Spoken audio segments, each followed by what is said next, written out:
How's it going, Principles of Management? How are you? Mr. Argueta coming here, giving you your week number 2 video.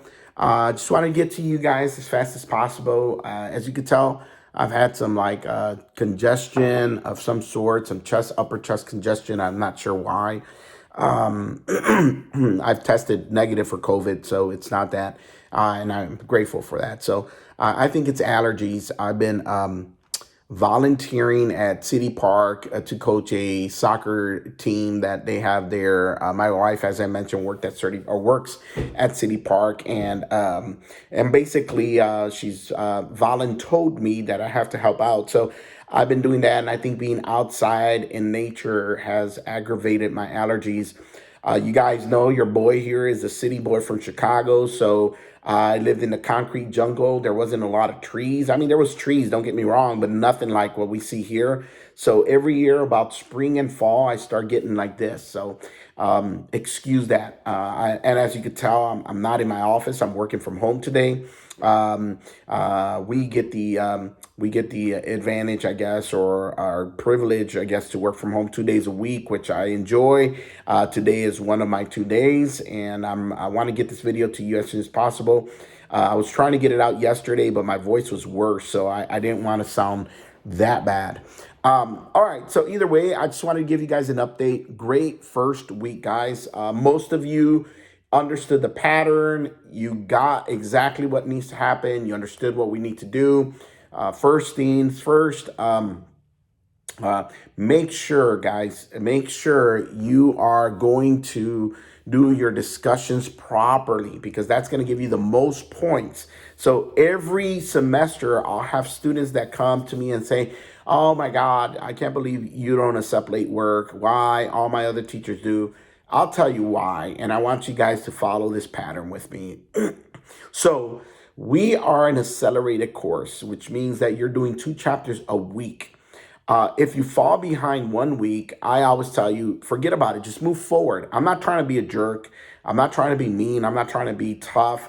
I'm trying to help you, because what ends up happening when you fall behind and you say, I want an extension, now you have to do 4 chapters a week. That's a lot of information. That's a lot of information. I want to relieve the stress from you. So what I do is I tell people, just move on, because right around halfway mark, which is 2 weeks away, that's the midterm, I go in and I normally surprise you guys, but it won't be a surprise because I've gotten emails from people saying, oh, you're not being fair, but I try to do 2 things. One, not become the judge of who should or should not get an extension on their work. Everyone goes through something. And at the moment, for you, it seems like it's a big deal. And I respect that, because I've had health issues, as I mentioned. So I understand. But someone else is going through something else too. So, I don't want to be the one judging who deserves or doesn't deserve an extension. So I don't give extensions.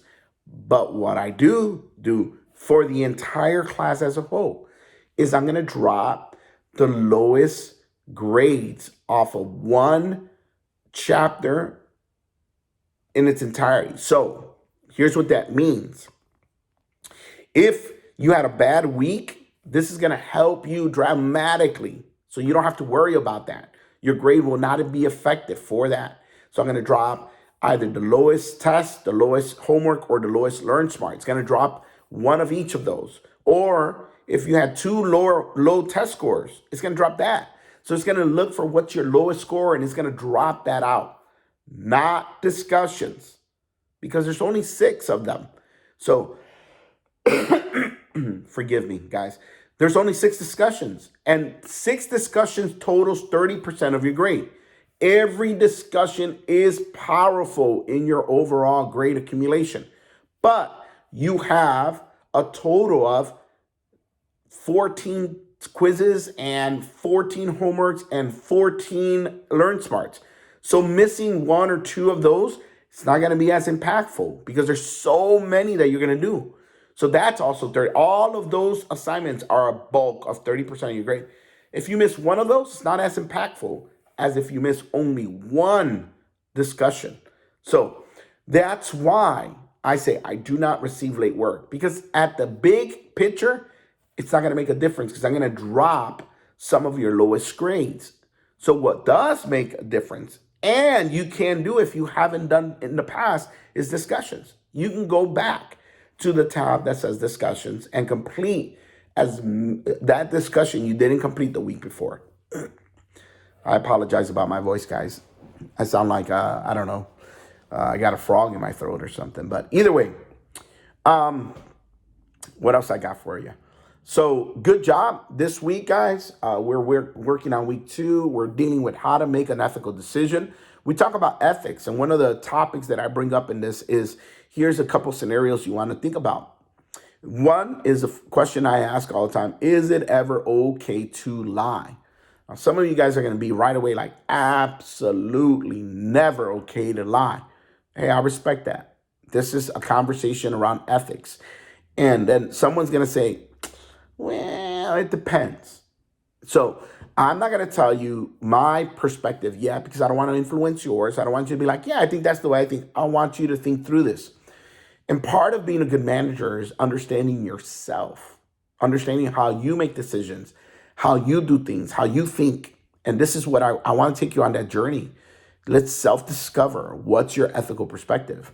Now, if you're saying it's never okay to lie and you have a spiritual background, you're a believer in some faith, and you feel that there's a higher power that's saying it's bad to lie, I want you to explore that. I want you to tell me that, but I want you to explore that. I'm not trying to convince you otherwise. Please don't think that. I just want you to know what your decision patterns are.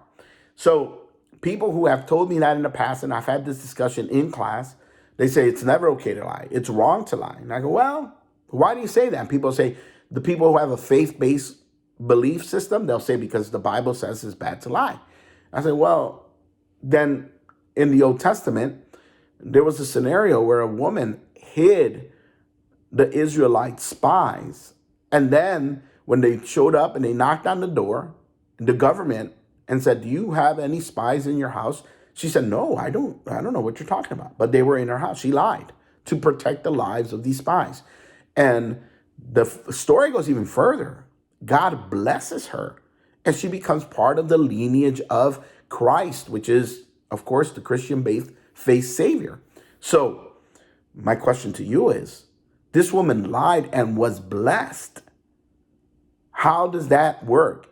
The Bible never tells us she repented of her lie or she said, that was bad, I shouldn't have done that, but it did. So for a split second there, it makes you think, is lying deeper than just a surface conversation? So that's what ethics is.